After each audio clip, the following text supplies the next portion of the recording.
Combien d'entre nous sommes à Abidjan? Au moment où ça va, c'est là on prend des maîtresses, on les entretient. C'est là on prend des copains, des amis, et on oublie les parents. On paye des maisons, des appartements pour nos maîtresses, nos concubines, nos amantes.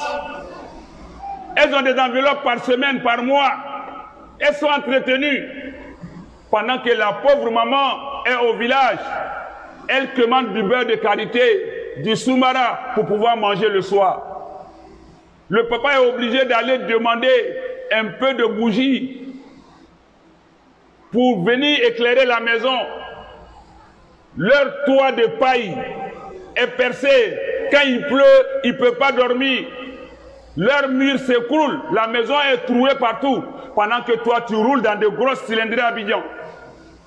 En train d'entretenir des maîtresses, des prostituées et des amis. C'est toi qui es le financier, le parrain de la débauche dans les maquis. C'est toi qui parraine les tournois de football, des galas, des concerts. Tu es généreux partout, les parents souffrent.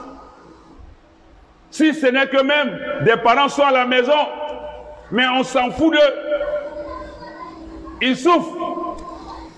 On ne les soigne pas, on ne les nourrit pas, on ne les entretient pas. Puis encore, souvent même, on rivalise avec eux, on les combat.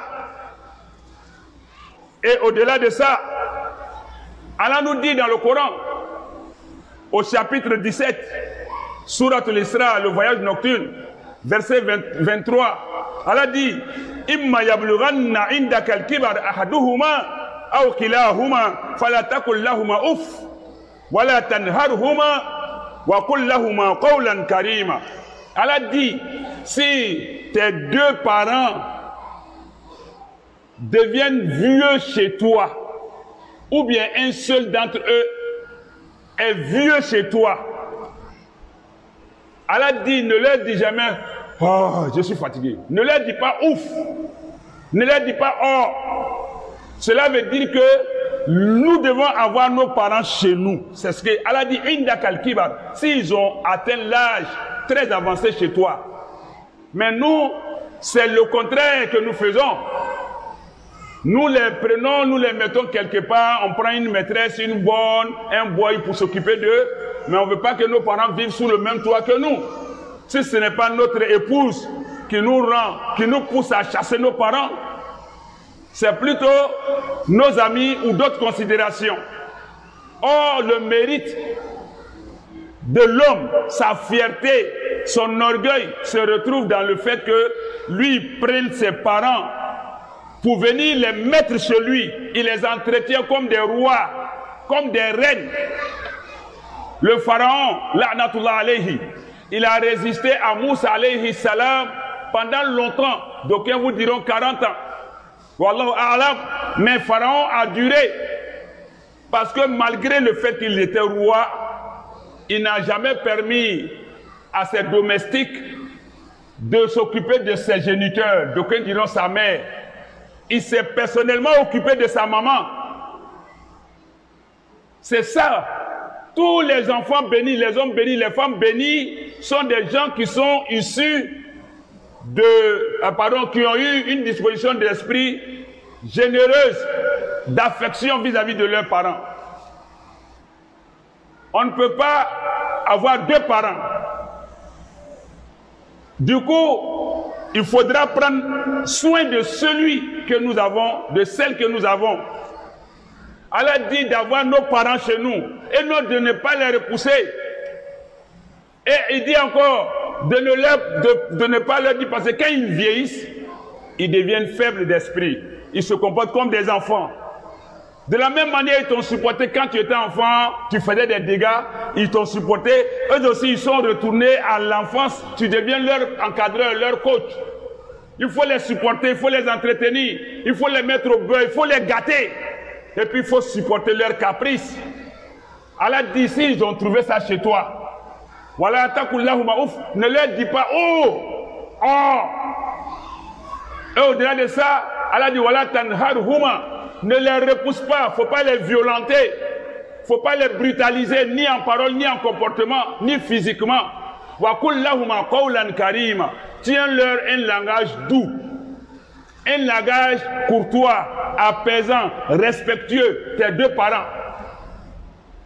Ne sois pas hautain, arrogant, désagréable vis-à-vis de tes parents. Mais c'est le contraire aujourd'hui. Et le prophète sallallahu alayhi wa sallam a dit, il dit, lorsque le mois de Ramadan, il dit, il y a 3 personnes qui sont maudites par Allah. 1, celui qui voit le Ramadan apparaître jusqu'à finir, lui n'a pas pu obtenir le paradis, qu'il soit maudit. Celui qui entend lui son nom, Muhammad sallallahu alayhi wa sallam, ne fait pas de prière de salat sur lui, qu'il soit maudit.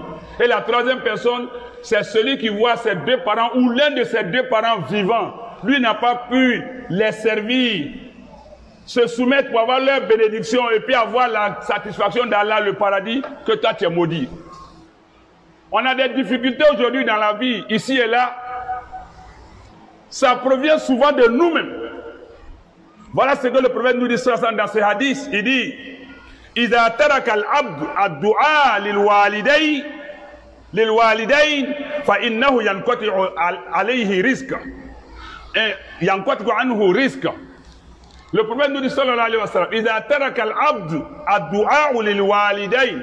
Si le serviteur arrête de faire dua pour ses 2 géniteurs, فإنه ينقطع عنه الرزق. Cela fait que Allah coupe aussi ce qu'il doit gagner. Ça coupe sa subsistance. Ça coupe les moyens qu'Allah a prévus pour lui. Arrêter de faire dua pour ses parents, ça coupe la chance de l'homme. Ça bloque la chance. Souvent, on se retrouve dans des situations, on va marabouter, on va charlater, on va faire la divination, on se livre à n'importe quoi, on se pose des questions, mais qu'est-ce que j'ai fait? Il y a quoi? Alors que la solution est tout près. Est-ce que ton père qui est au village, ta mère qui est au village, tu regardes derrière? Est-ce que ton père, ta mère qui pleure pour toi, est-ce que tu essuies leurs larmes? Est-ce que tu n'es pas hautain, tu ne défies pas tes 2 géniteurs? Est-ce que tu te soumets à eux? C'est pour un temps. C'est pour un temps. Un des compagnons du prophète sallallahu alayhi wa sallam a pris sa mère à dos pour aller faire le pèlerinage. Satisfait, il vient raconter ça. Et le prophète de lui sallallahu alayhi wa sallam, tu penses que tu as rendu les droits de ta maman comme ça? Non. 1. Être apporté dans son ventre, ne serait-ce qu'une minute de ça, d'aucuns diront un coup de pied que tu donnes dans son ventre, tout l'effort que tu as fait ne peut pas payer ça. De 2, au moment où nous on prend soin de nos parents, l'intention est différente de ce qu'ils avaient. Nous, notre intention, je vais m'occuper d'eux, d'ici quelques temps, ils vont mourir. Mais eux, ils disent quoi? Je m'occupe de toi pour que tu vives longtemps pour les enterrer. L'intention ne serait-ce que ça, tu ne peux pas les égaler. Même si dans l'acte, tu les dépasses, mais l'intention fait qu'ils te dépassent. Parce que toi, ton intention, c'est je vais m'occuper d'eux en attendant d'ici qu'ils vont mourir. Pour toi, c'est un débarras. Or, pour eux, ils veulent que toi, tu vives. L'effort qu'ils font pour toi, c'est pour que tu vives plus longtemps que eux-mêmes, pourquoi pas même les enterrer. Mais toi, c'est le contraire. Donc, les intentions même mettent la différence dans la valeur de vos œuvres. Ressaisissons-nous, revenons vers nos pères. L'obéissance aux pères et mères, c'est un bouclier contre les ennemis, les adversaires. C'est une source d'énergie pour t'amener très loin, pour humilier tes ennemis. Beaucoup ont des potentialités, des valeurs, mais qu'ils n'arrivent pas à exploiter, ou encore qui exploitent, mais ils n'arrivent pas à en tirer les bénéfices, à en jouir, parce qu'ils ont mis un blocus sur leurs parents. Ne pas faire de doua pour ses parents, ça bloque la chance de l'homme, comme l'a dit le prophète sallallahu alayhi wa sallam. Pensons à nous, pensons à nos parents. Soyons reconnaissants, parce que nous sommes aussi appelés un jour à être des parents. Ne regardons pas ce qu'ils nous ont fait quand on était petits, mais regardons plutôt ce qu'Allah a fait pour nous vis-à-vis d'eux. أقول ما تسمعون وأستغفر الله العظيم لي ولكم ولسائر المسلمين من كل ذنب فاستغفروه إنه هو الغفور الرحيم.